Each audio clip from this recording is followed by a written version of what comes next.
What's up, world? My name is Big Hollis, producer, owner of record company, former director of urban music for Bayside Distribution, produced over 280 some odd albums, worked with a lot of people from Snoop Dogg, Sheek Louch, AZ, Freeway, Devin the Dude, 8-Ball, MJG, Lil Scrappy, Bone Thugs and Harmony, you name it. A lot of cats in the game. So I've been in it for, over 15 years now, pushing strong, still at it, active in the business. Just wanted to share with the world the differences between being on a major label and being an independent artist. Me personally, I prefer being independent, and I'll tell you the differences between the two. Number one, when signing to a major label, technically you're owned by that entity, which means that the records that you perform are owned by them. It becomes their catalog. Unless you're a very much sought after artist that you can, negotiate, a better deal than the standard deal, which is, far and in between. So, you'll do these deals with these labels where you sign to them for maybe 3 years, 2 albums, 3 years with an option. Now, the thing to be careful about is the option clause. And the option gets a lot of people hung up on a contract when they have an option clause. It states normally that you have the option, that the label has an option of picking this contract up. And normally, if your contract is about to end, you have like a 90-day period before that end date to send in a written letter stating that you want to be released from the contract and you do not further want to do business with that company. And a lot of people miss that. So what happens is when their contract is up, they don't exercise that option by, sending that letter in certified mail. So their contract just rolls over and it keeps them locked in the deal. That's number one of the number one tactics of a major label. Number two is, they invest a lot of money into their artists, and, they want to be able to, I guess you could say, capitalize on their investment long term.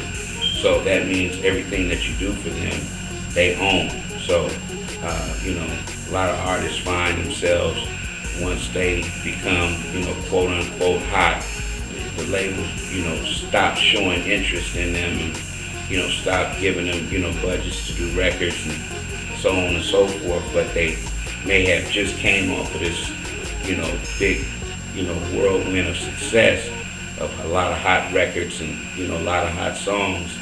And the artists may feel that they, may have, many more songs and, many more hot records to do, but the label has just, either they've shifted gears and focusing on another genre or whatever the case may be. And, a lot of artists find themselves getting dropped, and when they get dropped, all of the stuff that they've created with that label in the past is owned solely by the label, so it puts the artist in a real bad situation, because a lot of the times when this happens, the artist is technically not hot anymore. What that means is that it's going to be that much harder for that artist to recreate that brand on his own, or through another company for that matter.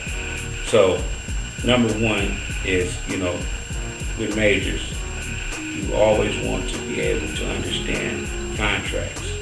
When someone gives you the opportunity to say, have your legal look over it, make sure you do that. Make sure you have someone in the entertainment law look over the contract and explain to you exactly what you're getting yourself into.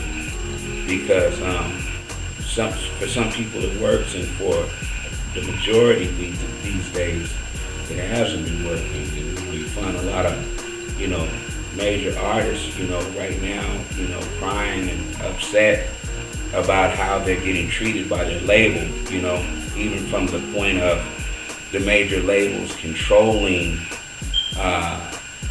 what's hot and what's not, where these A&Rs that's in the building that's making these decisions are not connected to the real root of the artist. As far as what I mean by that is they don't have their ear to the street. You know what I mean? They're totally separated from this artist's world and this artist's life. So they can't really make the determination of whether this artist is giving them hot material. They're just going by what they think is hot and what was playing on the radio, and really creating a whole bunch of clones. You know what I'm saying, in the business. And it's the music industry right now is slowly but surely self-destruction. You know what I mean? It's at a point of no return. So it's just to enlighten for the new cats that's coming in the game, that's thinking, I want to get signed to Def Jam, or I want to get signed to Interscope, or know about the business versus just the hype of being signed to a label. Yes, a lot of great perks that come along with it that the independent world can't offer, such as tour support, such as getting an itinerary telling you to be at this place at this time, that time. You got a whole lot of people, but mind you, all of that stuff those amenities that you're giving, you're paying for it out of your pocket. You know what I mean? So it's gonna end up, destroying you, in so many words, and I'm not bashing the major label world. I'm just giving it to you from my perspective, and you can take it and do what you want with it. Now on the independent side, which is a side that I'm greatly familiar with, is a lot more lucrative, and you have a lot more ownership stake in the business. Number one, everything that you write and produce and create is owned by you. So you're starting to develop yourself a catalog that can be your lineage, that can follow you from now until you pass and be handed down to your kids and their kids, and so on and so forth. Number two, it's lucrative in the sense of versus the majors, where when you go sign with them, you're getting maybe 7 to maybe 12% high percent on the contract, which means that after recoupment, meaning that if a major label goes out and spends $1 million on your project, what that means is that before you get your 7 or 12%, that $1 million has to be made back. So if you don't reach your recoupment, you'll never see that 7 to 12%. So the only thing that you'll be living off of, if you're fortunate enough, and this is far and in between these days, is an advance from the label. And note the word advance. Advance means just like a payday loan. It's an advance, something that you have to pay back. It's not a bonus, it's an advance. So it has to be paid back. So in the independent world, when you say, for instance, you're a record label owner such as myself, once the album is done, it costs me 55 cents to manufacture a CD that I then in turn sell to the distribution company for $7.50. So I've already made a $6.95 profit on that, less recoupment of what I spent to manufacture. So now you take that, say roughly $7, just so the math is clean. You take that $7 and you say you sell 100,000 units independently. because you're going through a independent distributor, but the independent distributor has the capability of getting your music nationwide, nationally, through all the states, and some distributors are even capable of getting it overseas. But even greater than that now, we're dealing with the digital world, where you have iTunes, Rhapsody, Amazon, Yahoo Music, so on and so forth. So you're able to reach the masses on something that you own 100% of. So now, in physical distribution, you sell 100,000 units at $7 a piece, you just made $700,000.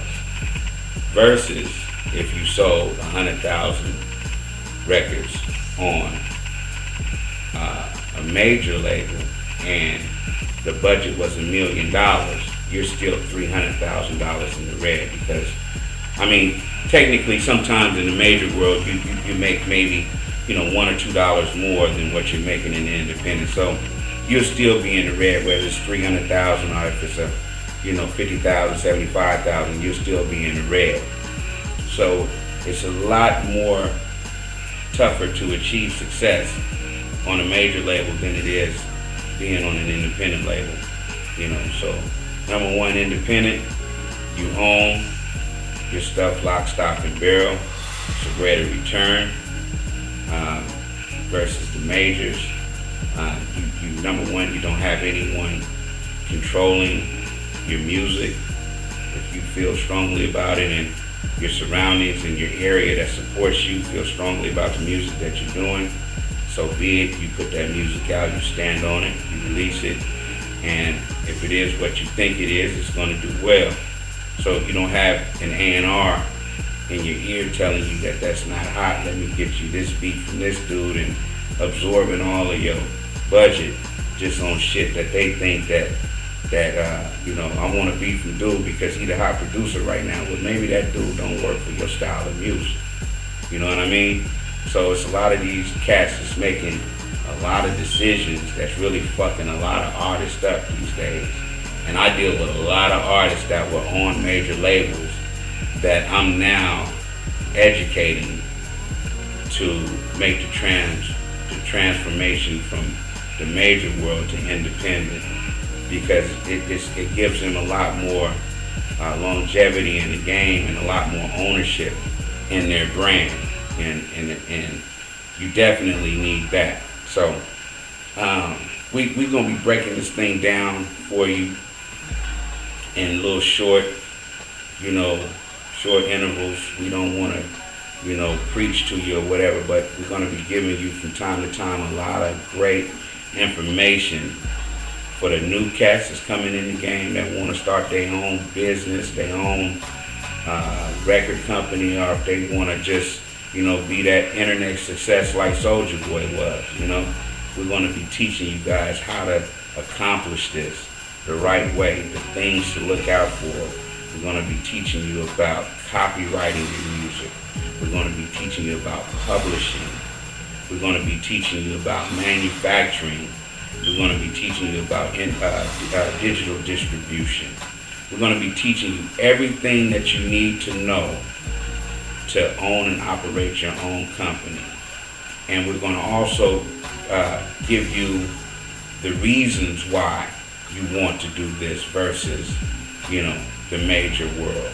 All right? So stay tuned to Big Hollis and Emo TV. We're going to be at you, you know what I'm saying? And I hope that this small little episode, enlighten you. Please feel free to leave us questions or comments or anything that you guys might want to know about. Like I said, I've been in the game for a long time, and I've been able to build some real strong relationships with a lot of influential people in the business, and they've helped me get to where I am right now. And I've been very blessed to make it this far and still be at it. So what I want to do is return the blessing to the world and show them how to do exactly what I did and how to, become a success story. So yeah, stay tuned to Emo TV, Big Hollis. We'll be at you. All right? One love.